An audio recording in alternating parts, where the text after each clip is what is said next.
Commander Zephak adjusted his ceremonial shoulder plates for the third time in 10 minutes, trying to shake off the ridiculous notion that he was actually nervous. Him. A decorated officer of the Altarian Imperial Fleet, conqueror of 17 star systems, feared across 3 spiral arms. The very idea was laughable. And yet, here he stood in the pristine corridors of Nexus 7, waiting to meet the representatives of some backwater mudball called Sol 3, or Earth, as its inhabitants apparently called it. The whole situation was beneath him, really. These primitives had barely figured out faster than light travel, for crying out loud. Their ships looked like they'd been cobbled together from scrap metal and wishful thinking. Sir, his aide, Lieutenant Vex, approached with a data pad clutched in his 4-fingered grip. The intelligence briefing on the Sol 3 species is ready for your review. Zephak waved a dismissive hand. Spare me the details, Vex. What could there possibly be to know? They've had space travel for what, 50 of their years? We've been conquering star systems since before their sun was born. Well, sir, there are some interesting biological notes. Biological notes? Zephak let out a harsh laugh that echoed off the station's metallic walls. What could be interesting about a species that evolved on a single planet? No genetic modifications, no cybernetic enhancements, no quantum consciousness expansion. They're practically animals. Lieutenant Vex's tentacles twitched nervously. That's just it, sir. According to our xenobiologists, they literally are animals. Apex predators, to be specific. Apex predators? Zephak's laugh grew louder. Have you seen them, Vex? They're tiny. Most of them barely reach 2 meters in height. Their skin is pathetically thin. They have no natural armor, no claws, no venomous appendages. What exactly are they going to do? Think aggressively at us. Before Vex could respond, the station's announcement system crackled to life. Attention all diplomatic personnel. The Sol 3 delegation has arrived at Docking Bay 7. Repeat, the human delegation has arrived. Humans. Zephak rolled the word around his mouth like he was tasting something unpleasant. Even their species name sounds primitive. Come on, Vex. Let's go meet our new subjects. The walk to the observation deck overlooking the docking bay took exactly 4 minutes and 37 seconds. Zephak knew this because he'd timed it during his previous Conquest CR diplomatic missions. The view from the deck was spectacular, offering a perfect vantage point to observe incoming delegations and, more importantly, to intimidate them with the sheer scale of the station. There, Vex pointed with one of his tentacles toward the newest arrival. Docking Bay 7.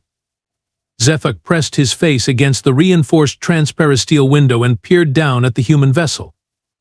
It was smaller than he'd expected, sleek in an understated way, with none of the ostentatious displays of power that civilized species preferred. No plasma cannons bristling from every surface, no intimidating spikes or threatening angles, just smooth curves and what appeared to be portholes. How quaint. Look at that thing, Zephak snorted. It looks like a pleasure craft. Are they planning to negotiate or go on a vacation? The airlock hissed open, and Zephak leaned forward eagerly, ready to get his first look at these primitive Sol 3 inhabitants. What emerged made him blink in confusion. 3 figures stepped onto the station's deck with measured, confident strides. The first was a tall male with graying hair at his temples, wearing what appeared to be a formal dark suit that fit him like it was custom-made. His movements were precise, economical, like every step had been calculated for maximum efficiency. The second was a female with dark hair pulled back in a severe bun, also wearing a tailored suit, though hers was a deep blue color. She carried herself with the kind of quiet confidence that Zephak had only seen in master strategists and cold-blooded assassins. The third was younger, maybe middle-aged by human standards, with lighter hair and the same impeccable clothing. What struck Zephak most about this one was how his eyes seemed to catalog everything around him, processing, analyzing, filing away information. That's it, Zephak muttered. That's their diplomatic team? They look like business people. According to the manifest, Vex consulted his datapad. The male is Captain Morgan Blake, the female is Dr. Elena Vasquez, and the younger male is Ryan Cross, listed as a technical specialist. Technical specialist, Zephak repeated flatly. They brought a technician to negotiate the terms of their surrender. But even as he said it, something nagged at the back of his mind. There was something about the way these humans moved, something about their posture, their awareness of their surroundings. They didn't walk like diplomats or scientists or technicians. They walked like hunters. Zephak shook his head, dismissing the thought. Clearly he'd been spending too much time reading intelligence reports. These were just primitives in fancy clothing, probably trying to look more important than they actually were. In an hour, maybe two, they'd be signing the standard subjugation treaty and he'd be on his way back to Altarian space with another easy victory under his belt. The Grand Assembly Chamber of Nexus 7 was designed to intimidate. Zephak had always appreciated that about it. The ceiling soared 40 meters overhead, supported by columns that had been carved from the bones of extinct leviathans. The walls displayed holographic projections of conquered worlds, each one a testament to the power of the various galactic civilizations. The lighting was deliberately harsh, casting sharp shadows that made even the most confident delegates look small and vulnerable, perfect for breaking the will of primitives. Zephak took his position at the head of the crescent-shaped negotiation table, flanked by his most intimidating officers. To his left sat Ambassador Kelex of the Zenthari Collective, his crystalline exoskeleton catching the light in patterns that had driven lesser species to madness. To his right lounged High Counselor Thrain of the Voidborn, her 6 arms folded in what could charitably be called a relaxed pose, if you ignored the plasma pistols holstered at each wrist. The humans entered the chamber with the same measured pace they'd displayed at the docking bay. No hesitation, no visible awe at the grandeur around them, no acknowledgement of their obvious disadvantage.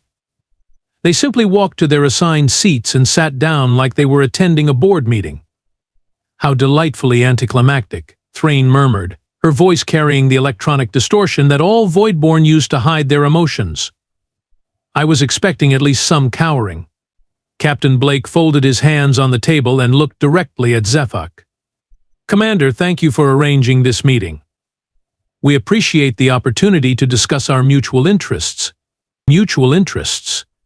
Zephak almost choked on his own mandibles.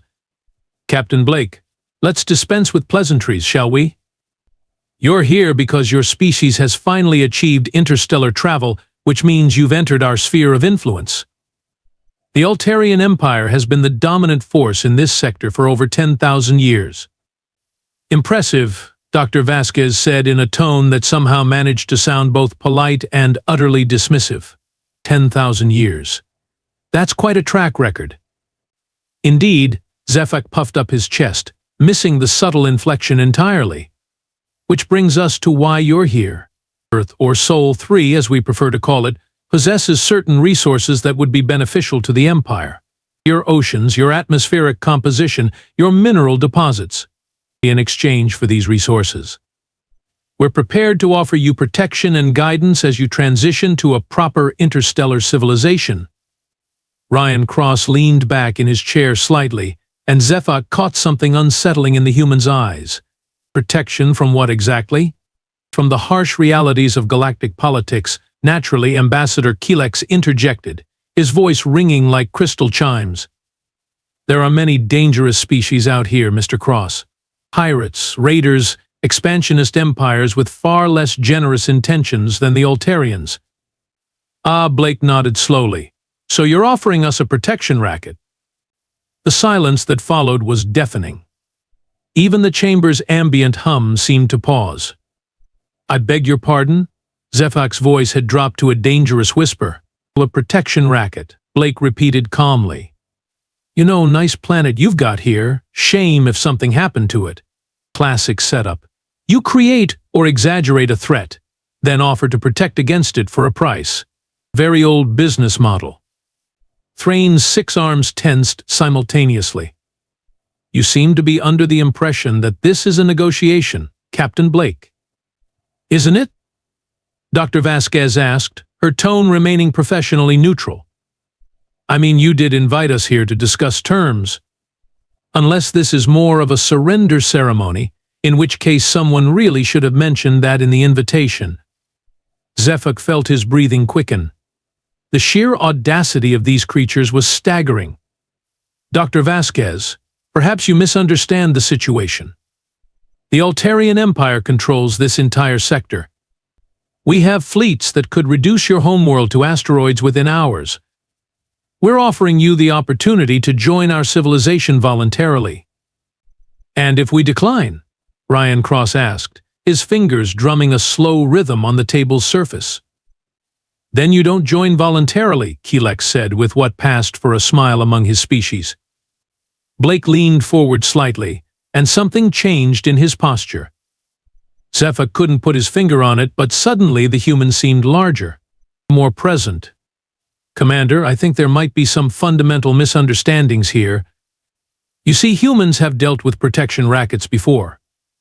We've dealt with bullies, with conquerors, with species that believed might made right.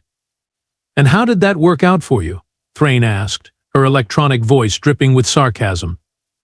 Well, Dr. Vasquez said, consulting what appeared to be a small data pad, the last group that tried to conquer Earth was a fellow named Hitler. That didn't end well for him. The group before that was the British Empire, Cross added conversationally. They controlled about a quarter of the planet at their peak. That didn't work out for them either. Before that, the Romans, Blake continued, Mongols, Persians, various other empires that thought they could take what they wanted because they had bigger armies. Zephak felt something cold creeping up his spine. And what happened to all of these conquerors? The three humans exchanged a look that lasted exactly 3 seconds. When Blake turned back to face him, Zephak saw something in the human's eyes that made his blood freeze. It was the look of something that had spent millions of years climbing to the top of a food chain and had no intention of coming down. The temperature in the Grand Assembly chamber seemed to drop several degrees. Zephak's mandibles clicked nervously as he processed Blake's words. Humans don't make good prey. What kind of diplomat said something like that? Captain Blake, Zephak said, his voice straining to maintain its authoritative tone, I think you're misunderstanding the scope of what you're dealing with. Perhaps a demonstration is in order. He gestured to Lieutenant Vex, who immediately activated the chamber's holographic display system. The air above the negotiation table shimmered and solidified into a 3-dimensional battlefield. Altarian warships, massive and bristling with weapons, engaged in what was clearly a one-sided slaughter against a technologically inferior species. The Kepler Rebellion, Zephak announced with evident pride. 15 years ago, the inhabitants of the Kepler system decided they didn't want to pay their tribute taxes. They had a fleet twice the size of yours, Captain. Watch what happened to them. The hologram showed Altarian ships systematically destroying the rebel fleet with brutal efficiency. Explosions bloomed in silent fury as ship after ship was reduced to expanding clouds of debris. The entire engagement lasted less than 10 minutes. Impressive, Dr. Vasquez said, not taking her eyes off the display. What was the casualty ratio? Zephak blinked. That wasn't the reaction he'd expected. What? The casualty ratio, she repeated patiently. How many of them died versus how many of you? Well, we lost perhaps 50 crew members total, while they lost. Zephak paused, suddenly uncomfortable with the direction of the conversation. While they lost everything, Blake finished quietly. Every ship, every crew member. Complete annihilation. Exactly. Zephak said, regaining his confidence. Total victory. Ryan Cross looked up from what appeared to be a handheld device he'd been fiddling with throughout the display. Commander, can I ask you something? How long did it take you to plan this engagement? Plan it? Zephak was thrown off by the question. We had our standard battle formations, our proven tactics. The Kepler rebels were simply outmatched. So no specific planning for this particular enemy, Cross continued, his fingers still working on his device. Standard doctrine, standard approach. Our doctrine has proven successful for millennia, Ambassador Zephak interjected, his crystalline voice taking on a sharper edge. Why would we need to adapt it for primitives? Dr. Vasquez smiled, and Zephak suddenly understood why certain prey animals froze when confronted by predators. That's fascinating.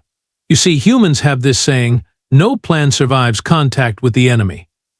We've found that adaptability tends to be more useful than rigid doctrine. Adaptability, Thrain scoffed, her 6 arms gesturing dismissively. What could a species barely a century into space travel teach us about adaptability? Blake leaned back in his chair, and his posture shifted in a way that made Zephak's instincts scream warnings. Well, counselor, let me tell you about my last job before joining the Diplomatic Corps. I spent 20 years in something called Special Operations. Do you know what that means? Military service, I assume, Zephak said, trying to regain control of the conversation. Military service, Blake agreed. Specifically, the kind where you get dropped behind enemy lines with minimal equipment and told to accomplish impossible objectives against overwhelming odds. His smile was polite, professional, and absolutely terrifying. I got very good at it. One soldier against an army?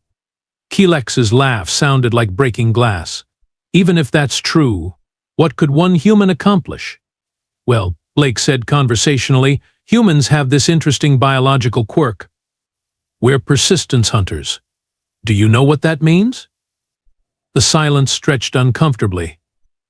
It means, Dr. Vasquez continued, that we evolved to chase our prey until it collapsed from exhaustion. We're not the fastest or the strongest, but we just keep coming, hour after hour, day after day, until whatever we're hunting simply can't run anymore. Ryan Cross looked up from his device with a grin that didn't reach his eyes. Speaking of adaptation, Commander, your security protocols are fascinating. Very sophisticated, lots of redundancy. Must have taken decades to develop. Zephak felt something cold settle in his stomach. What are you talking about?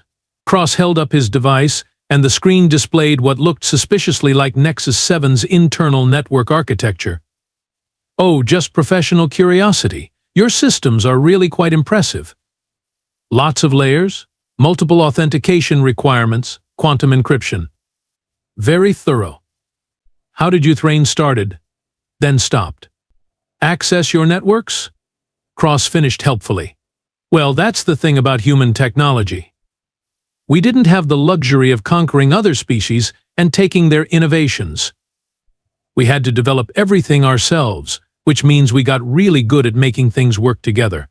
Compatibility, you might call it? Zephak stared at the device in Cross's hands, his mind racing. You hacked into station security in the middle of a diplomatic meeting? Hacked is such an ugly word, Cross said. I'd prefer achieved unauthorized access through creative problem solving. Much more diplomatic, don't you think? Dr. Vasquez consulted her notes again. Commander, I've been reviewing your species' biological profile. Very impressive. Superior strength, natural armor plating, enhanced reflexes. You're clearly built for direct confrontation. Superior in every way to your fragile species, Zephak said, though his voice lacked its earlier conviction.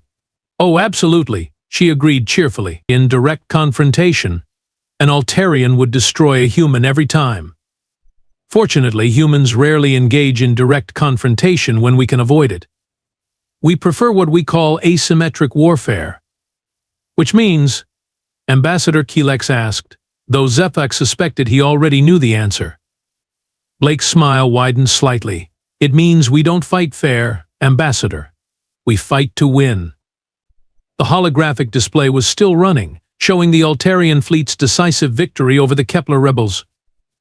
But now, instead of looking like a demonstration of overwhelming power, it looked like something else entirely. It looked like a species that had never learned to adapt, never learned to expect the unexpected, never faced an enemy that refused to play by the established rules.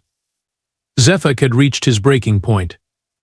The casual arrogance, the veiled threats, the complete lack of proper respect for superior beings, it was time to remind these primitives exactly what they were dealing with. Enough, he snarled, rising from his chair to his full 3-meter height. His ceremonial armor plates shifted and locked into combat position with an intimidating series of mechanical clicks. The chamber's ambient lighting caught the razor-sharp edges of his natural bone spurs, casting menacing shadows across the negotiation table. Lieutenant Vex and two other Altarian guards immediately flanked him, their own armor systems activating with synchronized precision. The message was clear: diplomacy was over. You want to see what happens to species that refuse to cooperate. Zephak took a step toward the human delegation, his massive frame casting them in shadow. Perhaps a more direct demonstration is required. What happened next would haunt Zephak's dreams for years to come.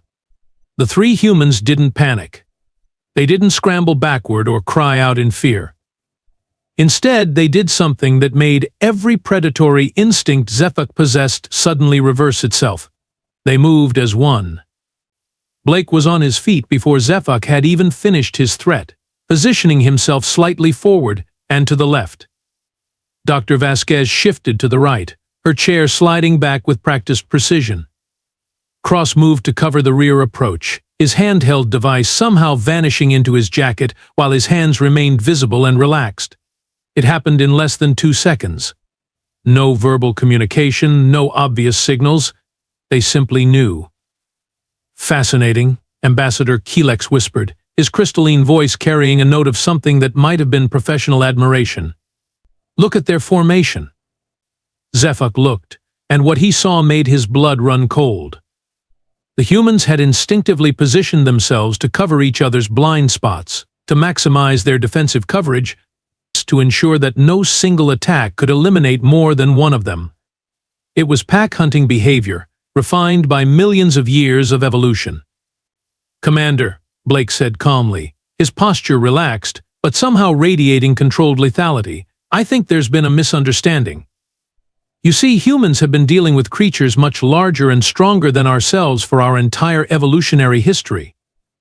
Dr. Vasquez nodded agreement, never taking her eyes off the Altarian guards. Cave bears, saber-toothed cats, woolly mammoths, all bigger, all stronger, all theoretically more dangerous than us. "What happened to them?" Cross asked conversationally, as if he were discussing the weather. The question hung in the air like a challenge. Zephak felt his confidence wavering. Something was very wrong here.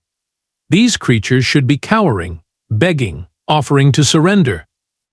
Instead, they looked patient, like they were waiting for him to make the first move so they could respond appropriately. "You're trying to intimidate us," Blake observed, his tone still perfectly diplomatic. "It's a sound strategy. Use your superior size and strength to create a psychological advantage.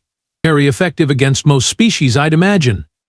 "The problem is," Dr. Vasquez added, "humans don't respond to intimidation the way you're expecting. When we feel threatened, we don't submit. We problem solve." Zephak noticed that Cross had somehow moved closer to the chamber's control panel without appearing to move at all. The human's eyes met his for a moment, and Cross smiled. It wasn't a friendly smile. "Let me ask you something, Commander," Cross said quietly. "How many backup systems does this station have?" "What?" Zephak's confusion was complete now. Backup systems. Life support, artificial gravity, communications, emergency protocols. How many redundant systems are there? Before Zephak could answer, Cross continued. "Because I've been running diagnostics for the past 20 minutes, and I've identified at least 37 critical vulnerabilities in your infrastructure. Want to see?" The lights in the chamber flickered once, twice, then stabilized. The holographic display system shut down with an electronic whine. The ambient temperature dropped noticeably. "That was just the environmental controls," Cross said cheerfully. "Want me to show you what happens when I access the docking bay atmospheric systems? Or maybe the artificial gravity generators?" Counselor Thrain, who had remained silent throughout the confrontation, suddenly spoke up. "Stand down, Commander." "What?" Zephak spun to face her, his confusion complete. "I said stand down," Thrain repeated, her electronic voice carrying a note of something that might have been respect. "You're not intimidating them, Zephak. You're giving them tactical information. Blake nodded approvingly. The counselor understands. Every threat you make, every show of force, every demonstration of your capabilities, it's all just data to us. Information we can use to find weaknesses, exploit vulnerabilities, develop countermeasures. Dr. Vasquez consulted her notes again. Humans have been fighting each other for thousands of years, Commander. We've gotten very good at it. When we finally stopped fighting each other and started working together, she shrugged. Well, that's when things got interesting. Zephak looked around the chamber and realized that somewhere in the past few minutes, the entire dynamic had shifted. He was no longer the predator in this room. He wasn't even sure he was still in control of his own station. Gentlemen, Doctor, he said slowly, sinking back into his chair, perhaps we should reconsider the terms of our discussion. 20 minutes later, Zephak found himself signing what he could only describe as the most generous trade agreement in Altarian history. Not a subjugation treaty, not a tribute arrangement, not even a standard resource extraction contract. An actual mutual trade agreement, with clauses protecting Earth's sovereignty, and environmental protection standards, and technology sharing provisions that somehow seemed to favor the humans. This has been most productive, Captain Blake said, sealing the final documents with what appeared to be an actual paper signature. Paper. These beings still used paper for important documents. Zephak wasn't sure if that was primitive or terrifyingly confident. Ambassador Kelex leaned forward eagerly. Captain, the Zenthari Collective would very much like to establish formal diplomatic relations with Earth. Perhaps we could arrange a cultural exchange program? The Voidborn are also interested in opening trade negotiations, High Counselor Thrain added quickly. We have technologies that might complement your problem-solving approaches. Dr. Vasquez smiled politely. We'll certainly consider all proposals. Earth is always interested in making new friends. Friends, not allies, not subordinates, not protectorates. Friends. Ryan Cross finished packing his equipment and looked up at Zephak.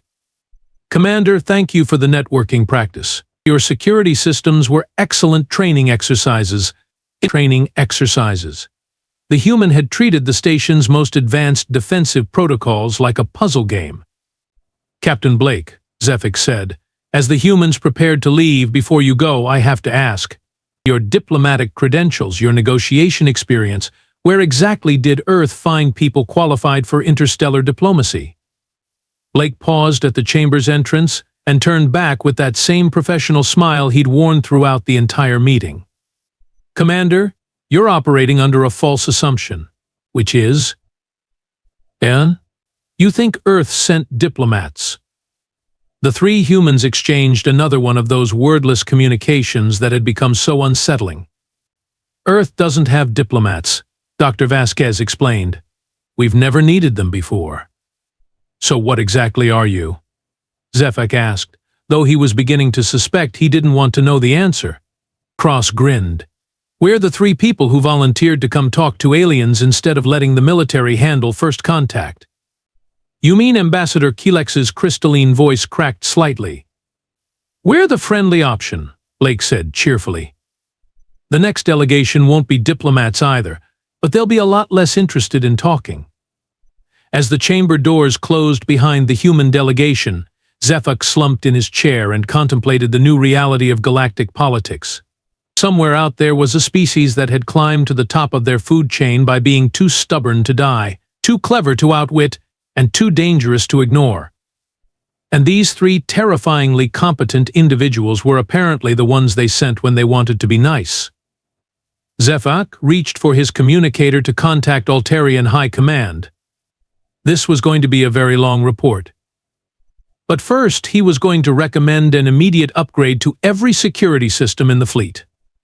Because if the humans ever decided to stop being friendly, he had a feeling the galaxy was going to need all the help it could get.